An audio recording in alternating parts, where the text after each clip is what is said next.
ဘယ်ဆရာကောင်းတယ်မရွေးဘူးလားကိုသားသမီးကိုမကောင်းတဲ့ဆရာစီမှာအပ်ချင်လားကောင်းပဲဆိုတဲ့ဆရာတွေအပ်တယ်မလားတချို့စွမ်းနိုင်တဲ့ပုဂ္ဂိုလ်ဆိုနိုင်ငံခြားမှာတော့သူအပ်တယ်မလားအေးသားသမီးတွေပညာရေးဘုံအတွက်ကိုဆရာရွေးသေးတယ်ဆိုရင်ကိုဘဝအတွက်တန်ត្រာအတွက်ကိုဆရာမရွေးသင့်ဘူးလားအဲဒါကြောင့်ဦးဇင်းတို့ပြောတယ်ကိုယ်ွယ်ရာမှာရွေးချယ်ပါကိုဆရာတင်ဖို့တော့ကတော့ရွေးရမယ်ဒီပုဂ္ဂိုလ်ကိုကိုယ်ွယ်လိုက်လို့ကို့မှာကုသိုလ်တိုးတယ်အသိဉာဏ်တွေတိုးတယ်ဆိုရင်အဲ့ဒါကောင်းတယ်ပေါ့ဒီပုဂ္ဂိုလ်ကိုကိုယ်ွယ်ပြီးတော့ကို့မှာအာဟုသူတွေဖြစ်နေတယ်ကို့မှာကုသိုလ်အသိဉာဏ်တွေဘာမှမတိုးဘူးဆိုရင်အဲ့ဒါကိုယ်ွယ်ရကြမနှက်ဘူးပေါ့နော်အဲကြောင့်ဦးဇင်းတို့ဒီပုဂ္ဂိုလ်ကိုကိုယ်ွယ်တဲ့မကိုယ်ွယ်တဲ့ကပေတယ်နှစ်ခုနဲ့တားနိုင်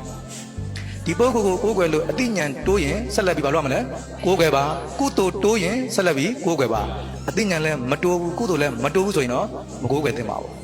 ဟုတ်ပြီနော်အေးဦးဇင်းတို့လောကီတဘဝစာပညာရေးအတွက်တောင်မှဆရာရွေးသေးတယ်ဆိုရင်တန်ត្រာအတွက်ကိုဆရာရွေးတင်လားမရွေးတင်ဘူးလား